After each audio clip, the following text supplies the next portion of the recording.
The first gunshot echoed across the empty prairie as Hazel Matthews frantically shoveled dirt over the wooden box containing the last remnants of her former life. The year was 1875, and in the vast expanse of the Wyoming territory, she believed she could finally disappear. Sweat beaded on her forehead despite the cool spring air. The second gunshot sounded closer.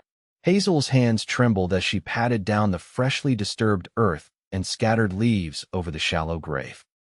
It wasn't a person she'd buried, just memories, letters, a locket, and a marriage certificate bearing the name of a woman who no longer existed. "Whoever's out there, I'm armed," she called out. Reaching for the small pistol tucked in her skirt pocket, the one possession from her past she couldn't bear to bury. The brush rustled, and a tall figure emerged leading a chestnut mare. The man removed his hat, revealing sun-weathered features and eyes the color of the stormy Wyoming sky. "Beg pardon, madam. Didn't mean to startle you." His voice was deep, touched with a slight southern drawl. "Name's Elijah Dawson. I was just hunting for dinner when I heard digging." His gaze drifted to the disturbed earth, then back to her face with quiet curiosity rather than judgment. Hazel clutched her shovel tighter. "You're trespassing on private property, Mr. Dawson." A slight smile touched his lips. "Funny thing about that. This happens to be the eastern edge of the Rocking D Ranch." He gestured toward the distant foothills. "My ranch." Hazel's stomach dropped. 3 days of riding, and she'd managed to stop on the very land owned by a stranger who'd caught her burying her secrets. "I didn't know," she said, straightening her spine. "I'll be moving on." Elijah studied her with those perceptive eyes. Her dress was travel-worn but clearly once fine, her boots practical but expensive. A woman alone in the wilderness, burying something in the dead of night, wasn't a common sight, even in Wyoming. "Where are you headed?" he asked. "West," she answered simply. "Nothing but wilderness for 50 miles west of here. That's the appeal." He nodded slowly. "Storm coming in. Bad one, by the looks of those clouds." He pointed to the darkening horizon. "My ranch house is 5 miles east. You're welcome to shelter there until it passes. I don't need your charity." "Not offering charity." He shrugged. "Just seems a waste for a person to die of exposure when there's a perfectly good roof nearby." A distant rumble of thunder punctuated his point. Hazel glanced at her exhausted mare tethered to a nearby tree, then back at the gathering storm clouds. She'd fled Chicago with barely any provisions, focused only on distance, not survival. One night, she conceded, "I'll pay for lodging and be gone by morning." Elijah nodded, not pushing further. "Follow me. We should hurry if we want to beat that storm." As they rode east, Hazel felt the weight of his unasked questions. What was a clearly educated woman doing alone in the wilderness? What had she buried? Why was she running? But he kept his silence, and for that, she was grateful. The Rocking D Ranch materialized as they crested a hill, a substantial log house with several outbuildings, a corral with horses, and cattle dotting the distant pastures. Not the small operation she'd expected, but a thriving enterprise. "You run this place alone?" she asked, breaking the silence. "Got a foreman, Miguel, and 4 ranch hands. Good men." He glanced at her. "The main house is just mine, though. Plenty of room." As they approached, a Mexican man in his 40s emerged from one of the barns. "Miguel," Elijah called. "We have a guest tonight. This is Mississippi." He turned to Hazel, eyebrows raised in question. She hesitated only briefly. "Matthews. Hazel Matthews." It wasn't entirely a lie. Matthews had been her mother's maiden name, and Hazel was what her father called her when he was in a good mood, a reference to her unusual eye color. "Miss Matthews will be staying in the guest room tonight," Elijah continued. "Could you ask Rosa to prepare it?" Miguel nodded, looking curiously at Hazel before heading toward a smaller cabin where smoke curled from the chimney. Elijah helped her dismount, his hands strong but gentle at her waist. "Rosa is Miguel's wife. She helps with the cooking and cleaning. You'll be comfortable here, Miss Matthews." The first fat raindrops began to fall as they led the horses to the barn. "Perfect timing," Elijah remarked, sliding the heavy door closed behind them just as the sky opened up. Inside the warm barn, he helped her remove the saddle from her mare. "She's exhausted," he observed, running a practiced hand down the animal's flank. "How long have you been riding?" 3 days, Hazel admitted. He whistled softly. "With proper rest, feed, and care, she'll recover. But she needs at least a couple days. Hazel's heart sank. She couldn't afford to stay in one place that long. I'll be moving on tomorrow, regardless. That would kill this horse, he said plainly, no judgment in his voice. And from the looks of those clouds, this storm isn't passing quickly. Spring storms in Wyoming can last days. Before she could argue, the barn door opened, and a drenched figure hurried in. Mr. Dawson. The young man couldn't have been more than 20. Rivers rising fast. Jamie and Hank are moving the herd to higher ground, but the bridge to town might wash out by morning. Elijah's expression grew serious. Get back out there and help them, Tim. I'll join you shortly. As the ranch hand disappeared back into the deluge, Elijah turned to Hazel. Looks like we're all staying put for a while, Miss Matthews. Let's get you settled in the house before I join my men. The main house was surprisingly refined for a bachelor rancher's solid furniture, clean floors, and shelves lined with books. A fire already blazed in the stone hearth, and a small, plump woman with graying hair was laying out towels. Rosa, this is Miss Matthews, Elijah said. Miss Matthews, Rosa has prepared the guest room upstairs and will show you where everything is. I need to help with the cattle, but I'll return for supper. Before Hazel could thank him, he was gone, back into the storm that now lashed at the windows with growing fury. Rosa smiled warmly. Come, señorita. You must be cold and tired. I have hot water for washing, and I can bring tea while you settle in. The guest room was simple but comfortable, a feather bed with clean linens, a washstand with a porcelain basin, a small writing desk, and a rocking chair near the window. For the first time in days, Hazel felt the full weight of her exhaustion. Thank you, she said to Rosa. This is very kind. Mr. Elijah is a good man, Rosa replied, pouring steaming water into the basin. He helps those who need it. I don't need help, Hazel said automatically.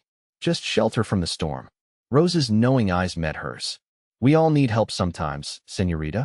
Even the strongest of us. She gestured to the basin. Wash, rest. I will call you for supper. Alone at last, Hazel sank onto the edge of the bed. Her hands were still dirty from digging. Dirt lodged beneath her fingernails, physical evidence of her attempt to bury the past. She moved to the basin and scrubbed her hands until they were red and raw, as if she could wash away more than just the Wyoming soil. The woman in the small mirror above the washstand was barely recognizable, hollowed cheeks, dark circles under her hazel eyes, her once lustrous chestnut hair dull and tangled. 3 weeks ago, she had been Henrietta Eleanor Blackwood, wife of Chicago's most prominent banker. Now she was just Hazel Matthews, a woman with nothing but a horse, a small bag of possessions, and a buried past. She thought of the wooden box she'd buried inside it, her wedding ring, the papers proving her marriage to Frederick Blackwood, and the newspaper clippings detailing his financial crimes and subsequent suicide. What the papers didn't report was his violence behind closed doors, or how he'd tried to frame her for his embezzlement before taking his own life. The authorities might still be looking for her, believing Frederick's carefully crafted lies. Hazel changed into her cleanest remaining dress, a simple blue cotton that had once been a traveling outfit, but now represented the height of her wardrobe. As she braided her damp hair, she studied the room, noting the window that could serve as an escape route if necessary, and calculating how quickly she could gather her things and flee. 3 sharp knocks on the door startled her. Supper is ready, Miss Matthews, Rosa called. Mr. Elijah has returned. Downstairs, the dining room table was set for 2, with Rosa serving a hearty stew, freshly baked bread, and apple preserves. Elijah had changed into dry clothes, his hair still damp from the rain. The cattle are safe on the North Ridge, he said as they sat down. But the bridge is gone, as Tim predicted. We're cut off from town until the water recedes. How long will that take?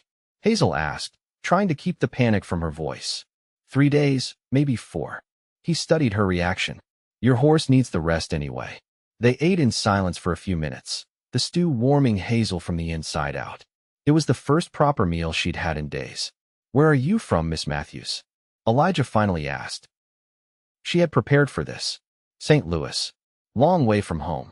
I don't have a home anymore, she said truthfully. He nodded, not pushing further. Instead, he said, I came here from Virginia after the war. Nothing left for me there. You fought for the Confederacy? She asked, surprised by his willingness to admit it. I fought for Virginia, he corrected. Lost my father and 2 brothers to that war. Came west to start fresh. He broke off a piece of bread. Sometimes a person needs to leave everything behind to find what's ahead. The simple statement hit Hazel with unexpected force. That's exactly what she was trying to do. And did you, she asked quietly, find what was ahead? Elijah glanced around the room, considering. Found purpose. Built something from nothing. But I won't pretend it's been easy or that I don't have regrets. His eyes met hers. We all carry something, Miss Matthews. They finished the meal with lighter conversation. The ranch, the coming spring roundup, the books on his shelves that revealed a surprisingly well-read man. Not once did he press her about what she'd been burying or why she was traveling alone. That night, lying in the unfamiliar bed listening to the rain batter the roof, Hazel realized it was the first real conversation she'd had in months. Frederick had slowly isolated her from friends and family, controlling who she spoke to and when. By the end, she had been utterly alone, which made it all too easy for everyone to believe she'd been complicit in his crimes. Over the next 3 days, the storm continued its assault on the Wyoming countryside. Rivers overflowed, roads became impassable mud pits, and Hazel found herself truly stranded at the rocking D. To her surprise, she didn't mind as much as she should have. On the second day, after discovering her reading a volume of Whitman, Elijah showed her his library, not just the books in the main room, but a smaller study filled with volumes collected over years. History, poetry, novels, scientific journals, even some philosophical works. People assume ranchers are uneducated, he said, running his fingers along the spines. But the winters are long here. Reading keeps the mind sharp when the body can't work. Did you attend university? She asked. Started at William and Mary before the war called me home. He selected a volume and handed it to her. Emily Dickinson. Published just last year. Thought you might enjoy it. Their fingers brushed during the exchange, a brief contact that sent an unexpected warmth through Hazel's hand. That afternoon, she sat by the window in her room, reading Dickinson's enigmatic poetry while watching Elijah and his men work in the rain, moving hay to the sheltered cattle, reinforcing fences damaged by the storm. There was something compelling about his quiet confidence, the respect his men showed him, the gentle way he handled animals. On the 3rd day, the rain finally stopped, though the ground remained saturated. Hazel's mare was recovering well under the care of Tim, the young ranch hand who had a way with horses. Against her better judgment, Hazel found herself settling into the rhythm of the ranch meals with Elijah, conversations that grew increasingly comfortable, and even helping Rosa with some of the household tasks to keep busy. You ride well, Elijah remarked on the 4th day, finding her exercising her mare in the corral. The sun had finally emerged, beginning the slow process of drying the soggy landscape. My father taught me, she said before she could think better of it. It was the first personal detail she'd voluntarily shared. He taught you well. Elijah leaned against the fence. The bridge is still out, but there's a trail through the northern pasture that should be passable by tomorrow if you're still determined to leave. Hazel patted her mare's neck, avoiding his gaze. I should move on. May I ask where you're heading? Truly. She hesitated. I don't know. Somewhere no one knows me. Maybe Oregon. Alone. The concern in his voice wasn't judgmental, just practical.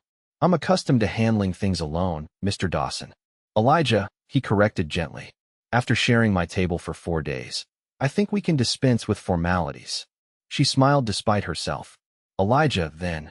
The thing about the West, Hazel, he said, using her first name with a naturalness that didn't escape her notice, is that it's not kind to those who go it alone. Not men, not women, not anyone. We survive by helping each other. Is that an offer of help? She asked, suddenly wary. It's a statement of fact. He straightened.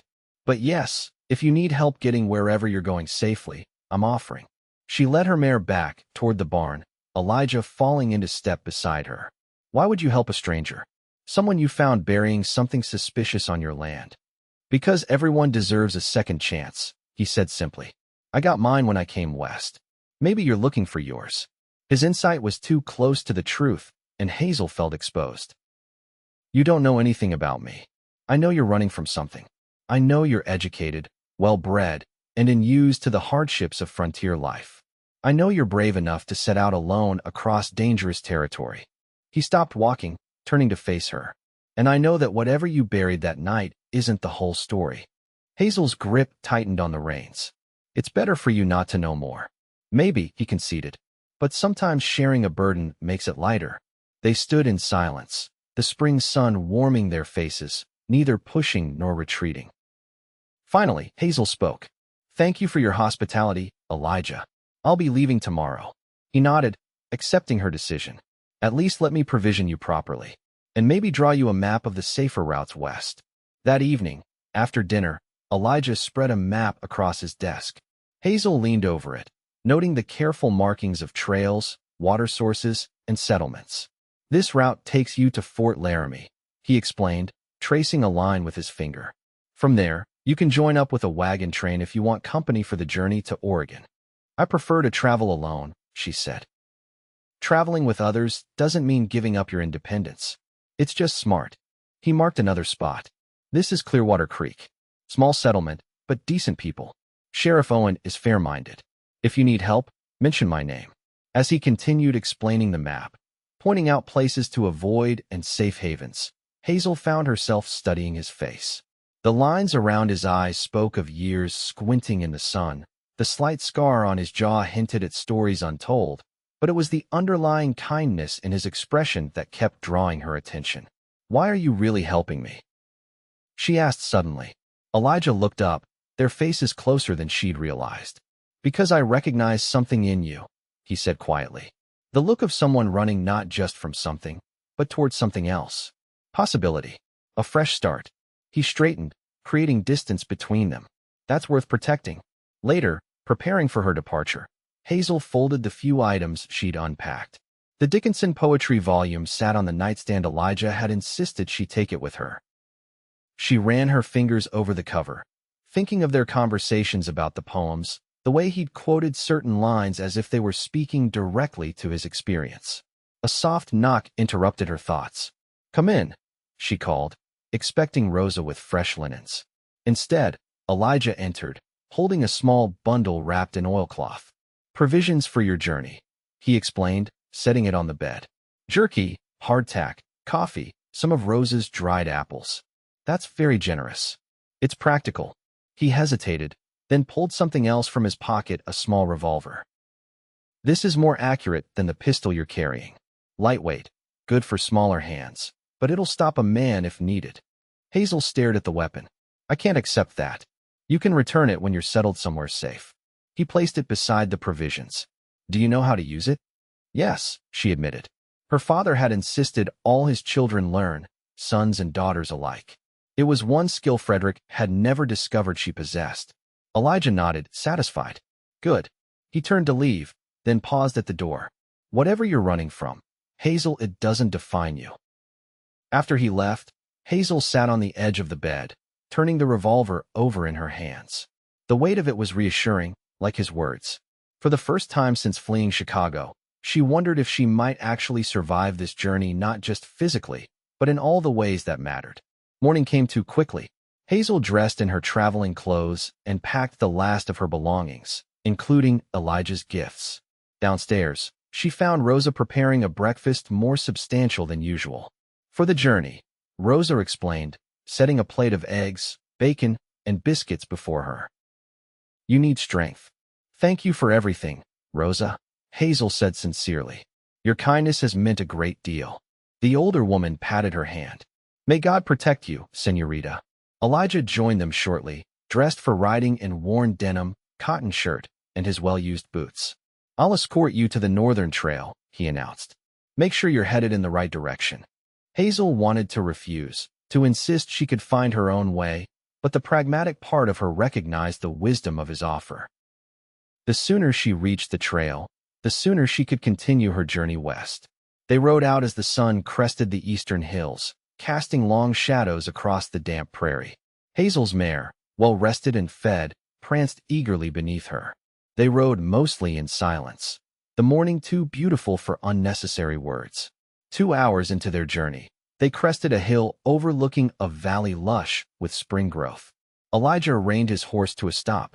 That's Clearwater Creek in the distance, he said, pointing to a thin plume of smoke rising beyond the next ridge. Follow this trail down through the valley, then northwest along the creek. You'll reach the settlement by nightfall. Hazel nodded, memorizing the landmarks. This was where they would part ways. She turned to thank him, to say a proper goodbye to this man who had shown her unexpected kindness, but the words caught in her throat when she saw his expression. "I have a proposition for you," Elijah said, his tone carefully neutral. "Before you refuse outright, hear me out." Hazel tensed, immediately wary. Men's propositions to lone women rarely came without strings. Seeing her reaction, he quickly added, "It's a business arrangement. The Rocking D is expanding. I'm buying the adjacent property to the east, which includes a small house.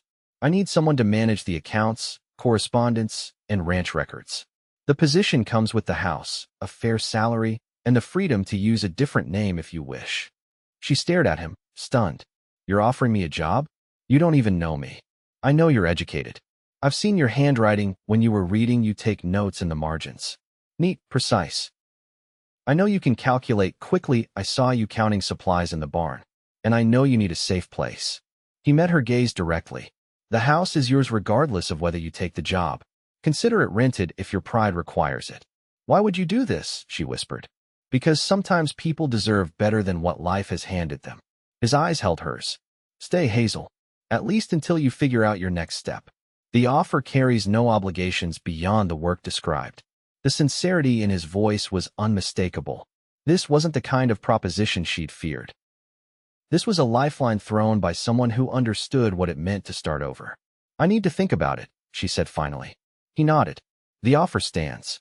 If you continue to Clearwater Creek today, the trail to return to the Rocking D branches east just before the settlement." He tipped his hat. "Safe journey, Hazel Matthews." With that, he turned his horse and began riding back toward his ranch, giving her the space to make her choice without pressure. Hazel remained on the hilltop, watching his retreating figure. The sensible choice was to continue west, to put as much distance as possible between herself and Chicago. But sensible choices had led her to a marriage that nearly destroyed her. Perhaps it was time to trust her instincts instead. She looked down at the valley, then back at Elijah's diminishing form. Before she could overthink it, she turned her mare and galloped after him. "Elijah," she called. He reined in his horse, waiting as she approached. "I accept your offer," she said breathlessly. "But there's something you should know first." His expression remained open, patient. "My name isn't really Hazel Matthews," she admitted. "It's Henrietta Blackwood. And what I buried that night was evidence of my husband's crimes he tried to blame on me before he took his own life." The words tumbled out, her secret finally spoken aloud. "There might be people looking for me. I don't think they'll find me here, but if they do, it could bring trouble to your door." Elijah absorbed this information without visible shock. "Are you guilty of these crimes?" "No," she said firmly. "But I have no way to prove my innocence. My husband was a powerful man with powerful friends. His word against mine." He nodded slowly. "Then my offer stands, Henrietta." "Hazel," she corrected. "I prefer Hazel now." "Hazel it is." His eyes crinkled slightly at the corners. "Welcome to the Rocking D." They rode back together, the tension in Hazel's shoulders easing with every mile. She had made a choice not to run farther, but to stand her ground and build something new. It was terrifying and exhilarating all at once. The small house Elijah had mentioned was indeed on the eastern edge of his property, a tidy two-room cabin with a front porch overlooking a stream. It needed work, fresh paint, some repairs to the roof, a proper garden, but Hazel saw its potential immediately. "It's not fancy," Elijah apologized as he showed her around. "But it's solid. Good bones, my father would have said." "It's perfect," she replied honestly. After the opulent prison of her Chicago mansion, this humble cabin represented true freedom. Over the next few weeks, Hazel settled into her new role at the Rocking D. The ranch office, a small room adjoining Elijah's study in the main house, was in desperate need of organization. Years of receipts, contracts, and correspondence had been haphazardly stuffed into drawers and boxes. She tackled the chaos methodically, creating filing systems, ledgers, and inventory records. Elijah was impressed with her efficiency and head for numbers. "You've done this kind of work before," he observed one afternoon. watching her balance the ranch accounts with precision. My father was a merchant, she explained, careful not to reveal too much. He believed his daughters should understand business as well as his sons. Progressive man, your father. In some ways, she agreed. In others, quite traditional. Traditional enough to arrange her marriage to Frederick Blackwood, seeing only the advantageous business connection, not the man's true nature. But she kept that to herself. As spring blossomed into summer, Hazel's cabin transformed alongside the landscape. With help from Miguel and Rosa, she planted a vegetable garden, repaired the porch, and painted the exterior a cheerful blue. Inside, she created a home with simple furnishings purchased from Clearwater Creek and handmade touches, curtains sewn from fabric. Rosa helped her select, dried wildflowers arranged in mason jars, bookshelves Elijah built for her growing collection. The work at the ranch kept her busy during the days. She discovered she had a talent for negotiation when traders came to buy cattle, and Elijah increasingly relied on her judgment in business matters. In the evenings, she often joined him and sometimes the ranch hands for dinner, gradually becoming part of the ranch's small community. But nightmares still plagued her. Frederick's rage, the accusations, the fear of being found. On those nights, she would sit on her porch, watching the stars and reminding herself that she was safe, that her past was buried, that she was building something new. One such night in late June, she was startled by the sound of approaching hoofbeats. Fear spiked through her until she recognized Elijah's silhouette in the moonlight. "Everything all right?" he called softly, dismounting. "Saw your lamp burning late. Just couldn't sleep," she admitted. He climbed the porch steps, stopping a respectful distance from her rocking chair. "Mind some company?" She gestured to the second chair she'd recently added to the porch. They sat in comfortable silence for a while, listening to the night sounds: crickets, the distant howl of a coyote, the gentle rushing of the stream. "Thank you," she said finally. "For what?" "For not asking questions. About my past, about what happened." Elijah leaned back in his chair. "Figure you'll tell me when you're ready. Or you won't. Either way, it's your story to share or keep." His understanding touched her deeply. "My husband was not a good man," she said quietly, surprising herself with the admission. "He was respected in Chicago society, admired for his business acumen and philanthropy. But behind closed doors, he was different." Elijah remained silent, giving her space to continue or stop as she chose. "He embezzled from his own bank," she continued, the words coming easier now. "When he was about to be discovered, he tried to frame me, claiming I had access to the accounts, that I had manipulated the books. Then he shot himself, leaving behind evidence that pointed to my guilt." "But you were innocent," Elijah stated, not a question. "Yes, but his partners, his friends, they believed him. Or pretended to. I fled the night before they were coming to arrest me." She twisted her hands in her lap. "I had no proof of my innocence. Just my word against a dead man's carefully crafted lies." "That's what you buried," he realized. "Evidence of your marriage to him." She nodded. "My wedding ring, our marriage certificate, newspaper clippings about his death, and the investigation. Anything that could connect Hazel Matthews to Henrietta Blackwood." Elijah absorbed this, his expression thoughtful. "You know," he said after a moment, "in ranching, there's a practice called burning the grass.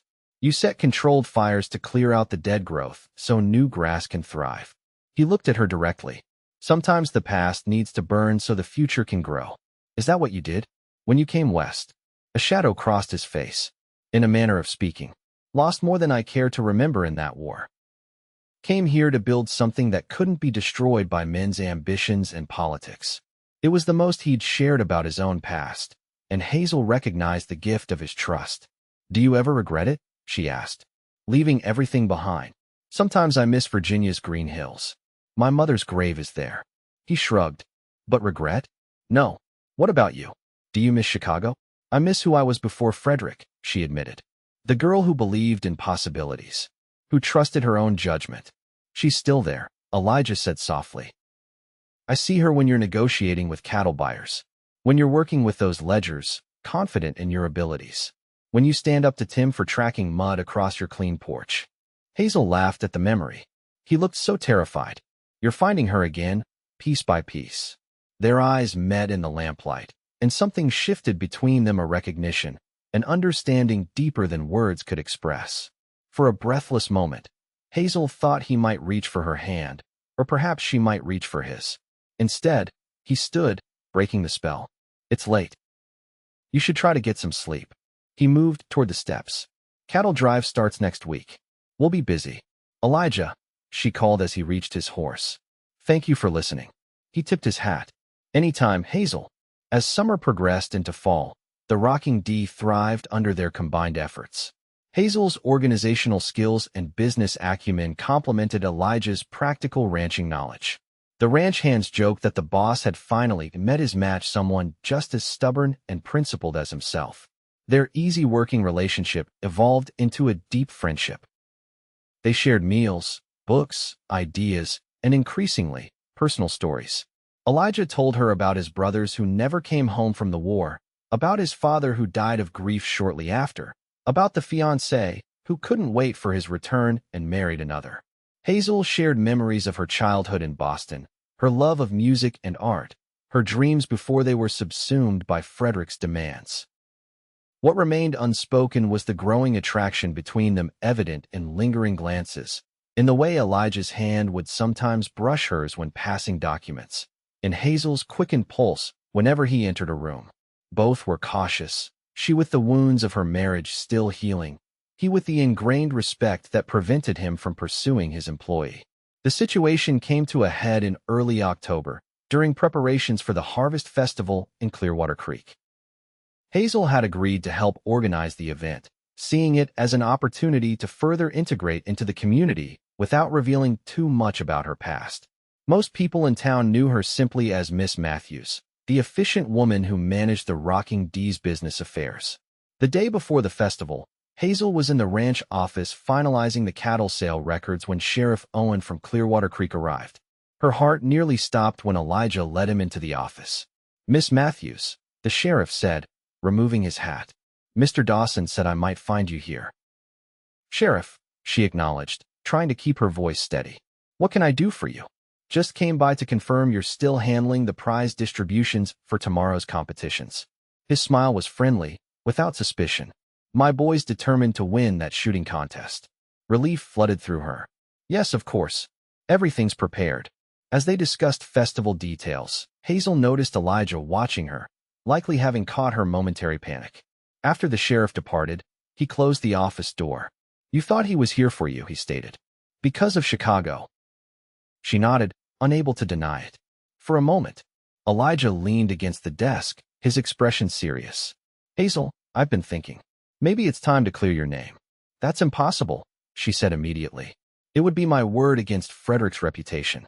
His partners at the bank would never admit they were duped. Not impossible. Difficult. He reached for a stack of newspapers on his desk. I've been making inquiries. Discreetly. Shock rendered her momentarily speechless. You what? I have a friend in Chicago served with him during the war. He's been sending me these.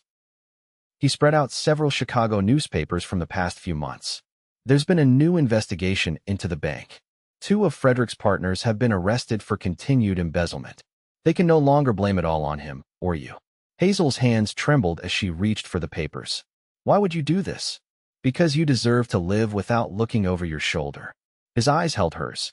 Because your past shouldn't define your future. She scanned the articles, hardly daring to believe what she was reading. Frederick's careful scheme was unraveling in his absence, the truth emerging as his co-conspirators turned on each other to save themselves. There's more, Elijah continued. My friend spoke with a detective Hayes who handled the original investigation. He always had doubts about your involvement. With this new evidence, he's reopened your case. Hope, dangerous and fragile, bloomed in Hazel's chest. What does that mean? It means you might be able to clear your name without returning to Chicago. Statements, depositions taken here and sent east. He hesitated. It would mean revealing who you really are, at least to a few officials. But then it would be over. Truly over. Tears welled in her eyes, tears of possibility, of a freedom more complete than what she'd found by running. Why would you go to all this trouble for me? Elijah moved closer, his voice low and earnest. Because you matter to me, Hazel. More than I should allow, given our arrangement. The admission hung between them, changing everything and nothing all at once. Before she could respond, he stepped back. "Think about it," he said, heading for the door. "No pressure, no rush. It's your decision." That night, alone in her cabin, Hazel read and reread the newspaper articles. The evidence of Frederick's true nature was there in black and white: the systematic fraud, the manipulation of accounts, the betrayal of trust. All the things she had known but couldn't prove. The next morning, the day of the harvest festival, she made her decision. She found Elijah in the barn, saddling his horse for the ride to town. "I want to do it," she said without preamble. "I want to clear my name." He turned, studying her face. "You're sure?" "Yes." She stepped closer. "But I need to ask you something first." "Anything." "Why do I matter to you, Elijah?" The directness of her question caught him off guard. He set down the saddle blanket, giving her his full attention. "Because you're the strongest person I've ever met," he said simply. "Because you make me laugh. Because you challenge me to be better. Because when I'm with you, I can imagine a future I never thought possible." "What kind of future?" she pressed, her heart racing. He moved toward her slowly, giving her time to step away if she chose. "One where neither of us is alone anymore.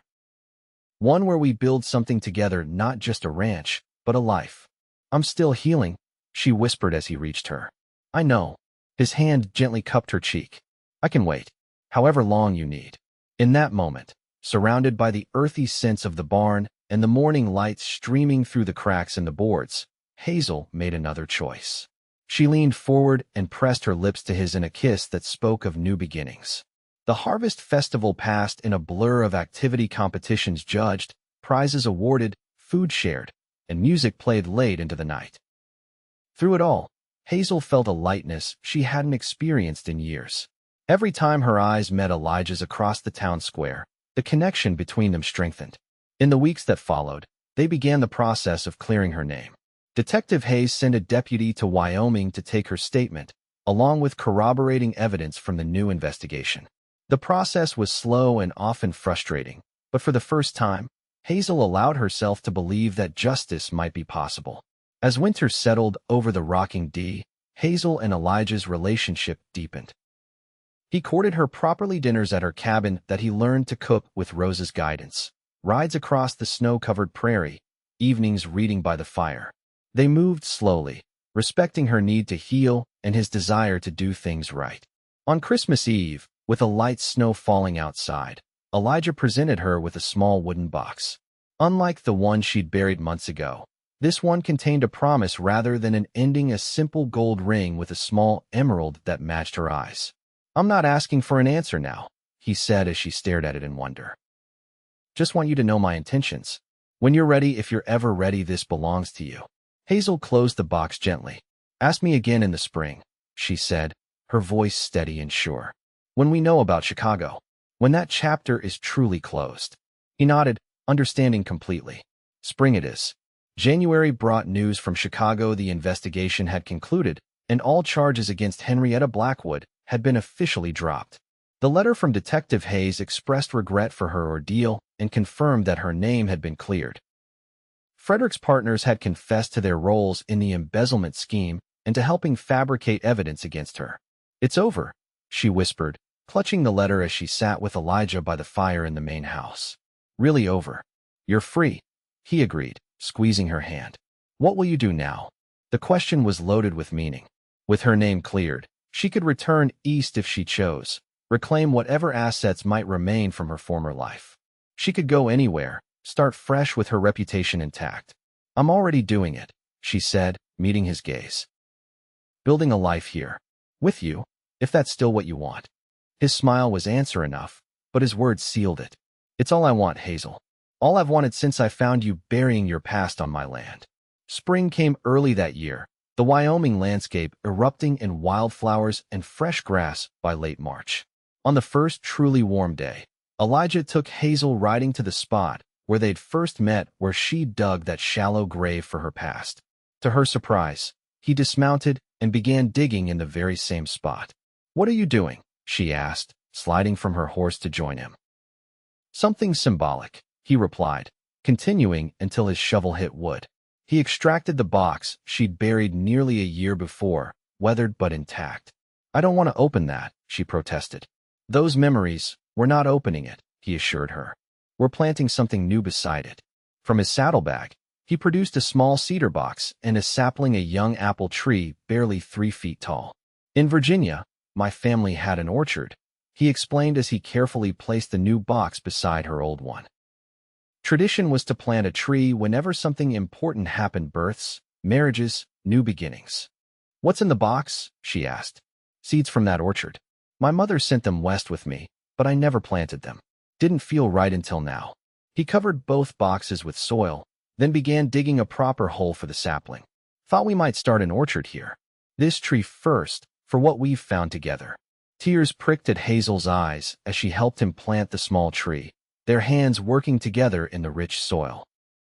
When it was done, he turned to her, his face solemn and hopeful all at once. Hazel Matthews, or Henrietta Blackwood, or whoever you choose to be from now on, I love you. Will you marry me? She looked at the freshly planted tree, then back at the man who had helped her bury her past, and now offered to plant a future beside her. Yes, she said simply. Yes, Elijah Dawson, I will. They were married 2 weeks later in Clearwater Creek's small church, with the ranch hands as witnesses and Rosa weeping happily in the front pew. Hazel wore a simple cream dress ordered from Laramie, and Elijah wore the first new suit he'd purchased since coming west. Sheriff Owen presided, having recently been ordained as the town's part-time preacher. That night, in the main house that would now be their shared home, Elijah carried his bride over the threshold in the traditional way.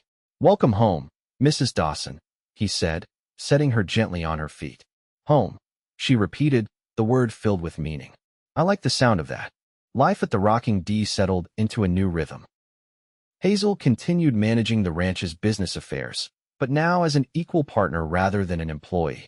Together, they expanded operations, breeding finer cattle and horses, acquiring additional land, and even starting a small apple orchard that expanded each year with new trees marking their milestones. A year after their wedding, their first child was born, a daughter they named Eleanor Rose, with her mother's hazel eyes and her father's quiet determination. 2 years later came James Frederick, a name that surprised those who knew Hazel's history until she explained her reasoning. Frederick is part of my past, she told Elijah as they stood over their son's cradle. Not all of it was darkness. There were lessons learned, strength gained. I don't want to forget that, just transform it into something beautiful. He understood, as he always did. It was one of the countless reasons she loved him. As the years passed, the Rocking D prospered, becoming one of the most successful ranches in the territory. Their family grew. Another son, William, joined them 3 years after James. The small house where Hazel had first found independence became a schoolhouse for their children and those of the ranch hands. The apple orchard flourished, its fruits becoming famous throughout the region. Occasionally, letters would arrive from Chicago or Boston, former acquaintances who had learned of her whereabouts and her cleared name, offering reconnection. Some she answered warmly, rebuilding bridges to her past on her own terms. Others she politely declined, recognizing toxic connections best left broken. On their 10th wedding anniversary, Elijah took Hazel back to the first apple tree they'd planted together. Now tall and laden with fruit, it stood as a living testament to their journey. Do you ever regret it? He asked as they picnicked beneath its branches. Staying here instead of returning east when your name was cleared? Hazel looked around at the life they'd built, the prosperous ranch, their children playing nearby, the home they'd created together. Not for a single moment, she answered truthfully. This is where I was always meant to be. With you. He pulled her close, kissing her with the same tenderness as their first kiss in the barn a decade earlier. Who would have thought, he murmured against her hair, that finding a woman burying her secrets on my land would lead to all this? You didn't just let me bury my past, Hazel said, thinking of the box that still lay beneath the apple tree's roots. You helped me plant a future. As the sun began to set over the Wyoming prairie, casting long golden shadows across the land they'd cultivated together, Hazel realized the full circle of her journey. She had come west seeking only escape, a place to hide from what had been. Instead, she'd found Elijah, a man who understood that sometimes the past needed burying, but who had shown her that with love and courage, the future could take root and flourish in even the most unlikely soil. Together, They had transformed buried secrets into a living legacy, an orchard of possibilities that would nourish generations to come.